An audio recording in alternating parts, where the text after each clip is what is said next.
Welcome back, dear students. Very good morning to all of you. Myself CA रौनक अग्रवाल और हम यहाँ पे पढ़ रहे हैं बिजनेस स्टडीज़। लास्ट क्लास में अपन पढ़ रहे थे chapter 2 principles of management. Part 3 था वो, और पार्ट 3 में हमने डिस्कस किया था फेयोल्स principles of management.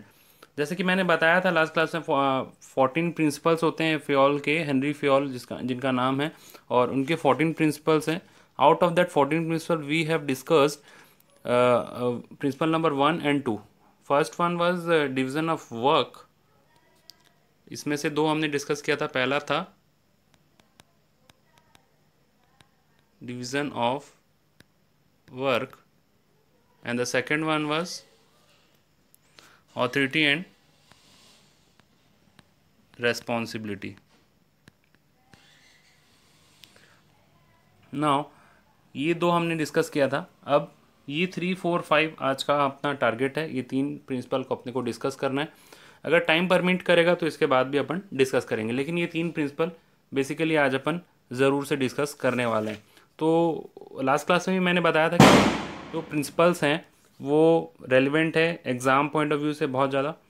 Actually studio तो साउंड प्रूफ है, लेकिन दिवाली का टाइम है तो बाहर बच्चे क्रैकर्स वगैरह जला रहे हैं, तो आप साउंड सुने होंगे। थोड़ा सा एडजस्ट कर लीजिए, क्योंकि साउंड प्रूफ होने के बावजूद भी इतना नॉइज़ आ रहा है। We can't manage it. ठीक है, तो ये जो प्रिंसिपल्स ऑफ मैनेजमेंट है 3, 4, 5, ठीक है, आज का अपना टारगेट है तीन प्रिंसिपल का। और एग्ज़ाम पॉइंट ऑफ व्यू से सारे प्रिंसिपल्स बहुत ज़्यादा इंपॉर्टेंट है, तो अपने को सारे प्रिंसिपल को बहुत अच्छे से पढ़ना है और बहुत सही तरीके से एकदम प्रैक्टिकल वे से मैं आपको समझाऊंगा इसमें, तो आपको बहुत मज़ा भी आएगा और आपको 100% समझ में भी आएगा। तो चलिए शुरू करते हैं। थर्ड नंबर प्रिंसिपल जिसका नाम है डिसिप्लिन। ठीक है, तो ये वर्ड तो आप लोग बहुत बार सुने होंगे। क्लास 12 के अगर स्टूडेंट हैं आप, तो ये वर्ड आपके ज़िंदगी में बहुत बार आया होगा। बेसिकली स्कूल लाइफ में आप ये वर्ड्स सीखे होंगे। स्कूल लाइफ में टीचर्स आपके जो भी हैं वो आपको कई बार बोलते हैं कि डिसिप्लिन में रहिए एंड ऑल। मतलब डिसिप्लिन में रहना का मतलब क्या है? आप बोलेंगे कि सर ये वही है जो हम नहीं करते हैं। बिल्कुल सही, ये वही चीज़ें जो आप नहीं करते हैं। कई बार बच्चे, ऐसा नहीं कि हर बच्चा इनडिसिप्लिन होता है, कई बार बच्चे इनडिसिप्लिन हो जाते हैं, उसमें से कई बच्चे डिसिप्लिन भी रहते हैं। तो डिसिप्लिन यानी कि रूल्स में रहना, ओबे द रूल्स, सारा चीज़ को सही तरीके से करना, बड़ों का बात मानना, है ना। और डिसिप्लिन एक ऐसा प्रिंसिपल है जो कि हर लाइफ में, चाहे लाइफ का कोई भी स्टेज हो, चाहे आप जितने भी बड़े हो जाएं, वहाँ पे भी डिसिप्लिन होना चाहिए। तो डिसिप्लिन का होना लाइफ में बहुत ज़्यादा इम्पॉर्टेंट है। एंड जब ये इतना इम्पॉर्टेंट वर्ड है तो ये बिजनेस में क्यों ना हो। ठीक है, so the discipline refers to follow the rules. ठीक है, तो पहला जो अपन डिस्कस कर रहे हैं, डिसिप्लिन जो है वो रेफ़र करता है, मतलब अब डिसिप्लिन हर लाइफ में इम्पॉर्टेंट है, तो बिजनेस में भी डिसिप्लिन होना ही चाहिए। एंड बिजनेस में दो ग्रुप बेसिकली काम करते हैं। एक होता है एम्प्लॉयज़, एम्प्लॉय को मैं डबल ई लिख रहा हूँ, और एक होते हैं उनके एम्प्लॉयर, एम्प्लॉयर को ई आर लिख रहा हूँ। ठीक है, एम्प्लॉयर मतलब वो उनके मालिक, और एम्प्लॉय मतलब उनके स्टाफ। ठीक है, तो एम्प्लॉयर एम्प्लॉय का रिलेशनशिप जहाँ होता है वहाँ पे डिसिप्लिन होना बहुत ज़रूरी है। Both for employ as well as employer, दोनों के लिए डिसिप्लिन का होना बहुत ज़रूरी है। और ये एक प्रिंसिपल है जो कि हेनरी फेयोल ने भी बोला कि ये एक प्रिंसिपल जो कि बिजनेस लाइफ में भी बहुत ज़्यादा रेलिवेंट है, और बिज़नेस को प्रॉपरली चलाने के लिए भी रेलिवेंट है। अब देखो, डिसिप्लिन का मतलब तो अपन बहुत अच्छे तरीके से जानते हैं। रूल्स मानना, सुपीरियर का बात मानना, एग्रीमेंट होना सुपीरियर और सबऑर्डिनेट के बीच में। देखो एक और होता है, ये है सुपीरियर, ये है सबऑर्डिनेट। ठीक है, तो एम्प्लॉय जो होते हैं वो सबऑर्डिनेट होते हैं, और एम्प्लॉयर जो होते हैं वो सुपीरियर होते हैं। या फिर सुपीरियर सबऑर्डिनेट के रिलेशनशिप आप जानते हैं। सबऑर्डिनेट यानी कि जैसे सपोज मान लीजिए सुपीरियर यानी कि फर्स्ट सुपीरियर से समझते हैं, बॉस है, तो उस बॉस के अंडर में जो होंगे वो होंगे सबऑर्डिनेट। अब इनके नीचे भी अगर कोई होगा सबऑर्डिनेट के नीचे, तो वो सबऑर्डिनेट 2 माना जाएगा, ये सबऑर्डिनेट 1 है। ठीक है, तो सुपीरियर के नीचे एक सबऑर्डिनेट होता है, सबऑर्डिनेट के नीचे अगर और भी कोई सबऑर्डिनेट हो सकता है। तो कुल मिलाकर के ये बॉस हैं, इनके अंडर में जो काम करेंगे वो सबऑर्डिनेट होते हैं। तो सुपीरियर सबऑर्डिनेट रिलेशनशिप जहाँ होता है वहाँ पे भी डिसिप्लिन का होना जरूरी है, रूल्स का होना जरूरी है। और रूल्स लागू होते हैं दोनों के लिए, रूल्स जो है एप्लीकेबल होते हैं दोनों के लिए, एम्प्लॉय के लिए भी होते हैं, एम्प्लॉयर के लिए भी होते हैं। उसी टाइप से सुपीरियर के लिए भी होते हैं और सबऑर्डिनेट के लिए भी होते हैं। तो कुल मिलाकर के डिसिप्लिन में यही सब है। और जो भी इनका जो कमिटमेंट है, मान लीजिए एम्प्लॉयर ने बोला एम्प्लॉय को कि आज शाम तक ही काम करके आपको देना है, तो वो एम्प्लॉय को ये चाहिए कि वो कमिटमेंट भी पूरा करे। तो कमिटमेंट वाला चीज़ भी जो है वो भी डिसिप्लिन के अंदर में आता है। और इसके अलावा जैसे मान लो कि एम्प्लॉयर ने बोला कि आज शाम तक ये चीज़ कंप्लीट होना चाहिए और एम्प्लॉय ने ये चीज़ को कंप्लीट नहीं किया, तो एम्प्लॉयर उसको पनिश भी कर सकता है। तो पनिशमेंट वाला बात भी जो है वो डिसिप्लिन में आता है। तो ये सारा कुछ था डिसिप्लिन में। देखो इसमें एक बात है कि अगर एम्प्लॉई एम्प्लॉई एम्प्लॉयर का बात मान रहा है, उसके काम करके दे रहा है, तो एम्प्लॉयर को भी चाहिए कि उसके सैलरी का ध्यान रखे।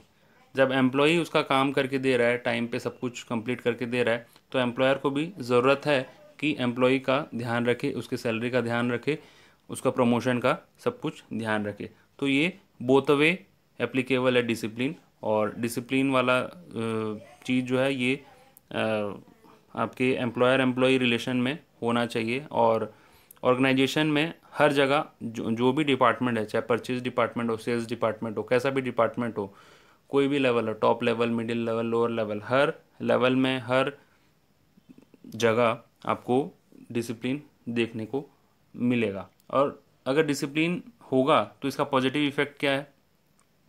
काम सिस्टमेटिक होगा, ऑर्गेनाइजेशन में सिस्टमेटिक वर्किंग होगा और एफिशिएंसी बढ़ेगा एम्प्लॉयज़ का। अच्छा, नेगेटिव इम्पैक्ट क्या है इसका? वायोलेशन ऑफ प्रिंसिपल अगर होगा तो कन्फ्यूज़न होगा, डिसऑर्डर हो जाएगा, कन्फ्यूज़न होगा, केओस होगा। ठीक है, तो वेस्टेज ऑफ रिसोर्स भी हो सकता है, डिले इन वर्क हो सकता है। और जो ऑर्गेनाइजेशन का जो एनवायरनमेंट है वो भी ख़राब हो सकता है, रिलेशन भी ख़राब हो सकते हैं एम्प्लॉयर एम्प्लॉय के बीच में, है ना। तो ये सारा कुछ इसका वायोलेशन का नतीजा हो भुगतना पड़ सकता है अगर डिसिप्लिन को फॉलो नहीं किया गया तो। ठीक है, next is unity of command.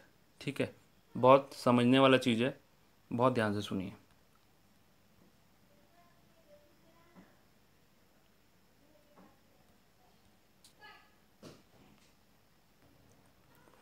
So unity of command में, यूनिटी ऑफ कमांड का मतलब क्या है? एक एग्जांपल पहले देख लेते हैं, यूनिटी ऑफ कमांड को बाद में डिस्कस करेंगे। ठीक है, ये है मिस्टर यहाँ पे भोला राम। ठीक है, भोला राम है, नाम से ही भोला है, सबकी बातों को मान लेता है बेचारा। ठीक है, अब यहाँ इसके दो बॉस हैं।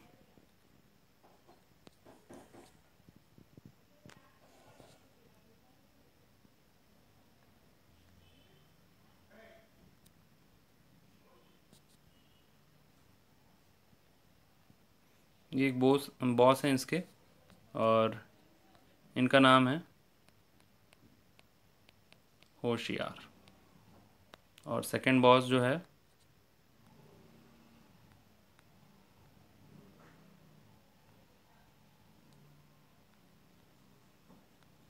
ये कौन है? ये ज़्यादा होशियार।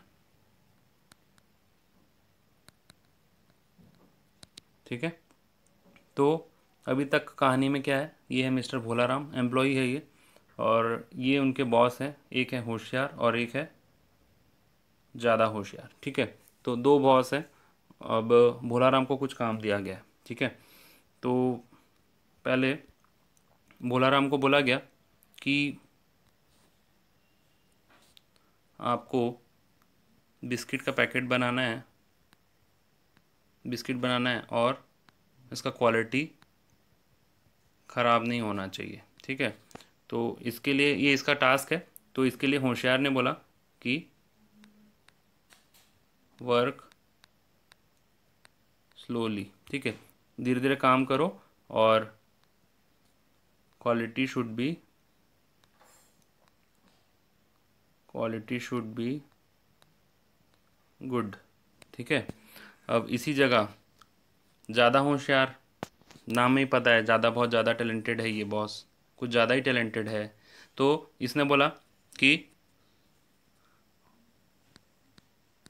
Work in a fast pace, जल्दी जल्दी काम करो, ये क्या धीरे धीरे काम करते रहते हो। ऐसा मैं नहीं बोल रहा हूँ, ऐसा किसने बोला? कि भाई साहब, इनका नाम है ज़्यादा होशियार। ज़्यादा होशियार ने ऐसा बोला। एक तरफ एक बॉस बोलता है कि धीरे धीरे काम करो, क्वालिटी ख़राब नहीं होनी चाहिए। दूसरी तरफ दूसरा बॉस बोलता है कि क्वालिटी जाए भाड़ में, क्वालिटी से मेरे कोई मतलब नहीं है, जल्दी जल्दी काम करो। अब बेचारा भोलाराम करे तो क्या करे। भोलाराम बड़ा कंफ्यूज्ड है, ऐसे ही नाम बोला है उसका, इसका खुद का तो दिमाग है नहीं, जो जैसा बोलता है करना पड़ेगा इसको। अब एक बोलता है कि धीरे धीरे काम करो, और एक एक बॉस बोलता है धीरे धीरे काम करो, एक दूसरा बॉस बोलता है जल्दी काम करो। बेचारा फंस गया, एट लास्ट काम ही नहीं किया। ठीक है, तो अब यूनिटी ऑफ कमांड का इसमें क्या रोल है? यूनिटी ऑफ कमांड मतलब एक इंसान का, एक एम्प्लॉय का जो भी सबऑर्डिनेट है उसका एक ही सुपीरियर होना चाहिए। अब ये दो सुपीरियर के बीच में फंस गया ये बेचारा भोलाराम। ये सुने तो किसकी सुने? अगर इसकी सुनेगा तो ये नाराज़ हो जाएगा, इसकी सुनेगा तो ये नाराज़ हो जाएगा, तो बेचारा फंस फंस गया भोलाराम। तो इसीलिए फ्योल बोलते हैं कि यूनिटी ऑफ कमांड को स्ट्रिक्टली फॉलो करना है। एक एम्प्लॉय का एक ही बॉस होना चाहिए, जो एक बॉस है वो उसी की बात वो भोलाराम मानेगा। ऐसा नहीं कि दो बॉस हैं, एक से ज़्यादा बॉस हैं, कोई बोलता है कुछ करो, कोई बोलता है कुछ करो, लास्ट में एम्प्लॉय कुछ और ही करता है। तो इस केस में कन्फ्यूज़न हो जाता है माइंड में एम्प्लॉयज़ के, और एम्प्लॉयज़ एट लास्ट काम नहीं करता है। ठीक है, तो ये इसके फ़ायदे हैं अगर अपने इसको फॉलो करेंगे ऑर्गेनाइजेशन में। तो पॉजिटिव इफेक्ट क्या है? जो एम्प्लॉई है अगर उसका एक ही बॉस रहेगा तो उसके दिमाग में कन्फ्यूज़न नहीं रहेगा। मान लीजिए कि अगर ये सिचुएशन में ये भाई साहब नहीं होते तो भोलाराम के दिमाग में कोई कन्फ्यूज़न होता बिस्किट बनाने को लेके? नहीं होता, क्योंकि एक ही बॉस है, जो उसने बोला उसको वो पूरा करना है। ठीक है, लेकिन यहाँ पे ये बॉस थे ज़्यादा होशियार, तो उस केस में उसके दिमाग में कन्फ्यूज़न था कि किसका बात पूरा करें। अच्छा, सेकंड है नो ईगो क्लैशेस। ये ईगो क्लैशेस का बात है, ये होशियार है, यहाँ पे था ज़्यादा होशियार। दोनों का अपना अपना ईगो है, दोनों का अपना अपना घमंड है। ये बोलता है कि मैं होशियार हूँ, ये बोलता है कि मैं ज़्यादा होशियार हूँ। ये ज़्यादा होशियार है तो होशियार सोचता है कि मैं और उससे ज़्यादा होशियार हूँ। तो अपना अपना ईगो है दोनों का। तो उस केस में अगर एक ही बॉस रहेगा एक एम्प्लॉय का, मतलब एम्प्लॉय का बॉस भले ही दो हो, लेकिन इसको काम देने का जो है, work should be given by only one boss, काम एक ही बॉस देगा। तो दोनों बॉस के बीच में भी झगड़ा नहीं होगा, दोनों के बीच में ईगो क्लैश भी नहीं होगा, वो भी फ़ायदा है। और काम करना भी अच्छा होगा, इजी भी होगा, इफेक्टिवनेस भी रहेगा। अच्छा, वायोलेशन अगर होगा, इस प्रिंसिपल का वायोलेट अगर कोई करेगा, इसको अगर इस प्रिंसिपल को फॉलो नहीं करेगा तो क्या क्या नेगेटिव इम्फेक्ट क्या क्या हो सकते हैं? देखिए, एम्प्लॉय के माइंड में कन्फ्यूज़न हो सकता है, दूसरा क्या है? एम्प्लॉय अपने काम से भाग सकता है, एम्प्लॉय में एस्केप फ्रॉम वर्क, एम्प्लॉय अपने काम से भाग सकता है। ठीक है, और ईगो क्लैश हो सकता है, बॉस लोगों का, दोनों बॉस का ईगो क्लैश होगा, दोनों में आपस में झगड़ा टाइप का माहौल हो जाएगा, या फिर दोनों में आपस में अनबन हो सकता है, और डिसिप्लिन नहीं रहेगा ऑर्गेनाइजेशन में, तो ये थे नेगेटिव इम्पैक्ट अगर यूनिटी ऑफ कमांड नहीं फॉलो करेंगे तो। पहला क्या है नेगेटिव इम्पैक्ट? कन्फ्यूज़न हो सकता है। दूसरा, एम्प्लॉय अपने काम छोड़ के भाग सकता है, और एम्प्लॉय बॉस लोगों को चकमा दे सकता है। एक होशियार को बोलेगा कि मैंने तो वो किया, और दूसरा को बोलेगा मैंने तो होशियार वाले का काम किया। तो मतलब कुल मिला करके एम्प्लॉय फ़ायदा उठा सकता है इस सिचुएशन का, और ईगो क्लैश भी हो सकता है, और ऑर्गेनाइजेशन में डिसिप्लिन का माहौल नहीं रहेगा। ये था आपका यूनिटी ऑफ कमांड, बहुत ही इंपॉर्टेंट प्रिंसिपल है। आई होप आपको समझ में आ गया होगा। नहीं आया तो वीडियो को एक बार रिवाइंड कीजिए, आपको मैं गारंटी के साथ बोलता हूँ कि आपको समझ में आ जाएगा यूनिटी ऑफ कमांड। ठीक है, यूनिटी ऑफ कमांड अगर समझ में आ गया है तो ही आगे बढ़िए यूनिटी ऑफ डायरेक्शन की तरफ, अदरवाइज़ वीडियो को रिवाइंड कर लीजिए, एक बार फिर से देख लीजिए। मैं ये चीज़ को क्लीन कर रहा हूँ, फिर अपन डिस्कस करेंगे unity of command, sorry, unity of direction. Now after unity of command, next principle is unity of direction. ठीक है, unity of direction. तो ये यूनिटी ऑफ डायरेक्शन जो है ये एक लेवल एडवांस है. ये यूनिटी ऑफ डायरेक्शन जो है ये एक एडवांस लेवल है. किसका एडवांस लेवल है? Advance level of unity of command. Unity of command का एक नेक्स्ट स्टेप है यूनिटी ऑफ डायरेक्शन. ठीक है, इसका एक बात है,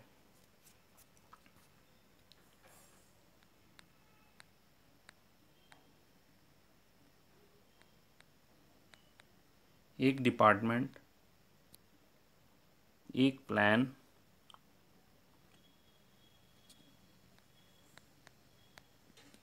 और एक बॉस.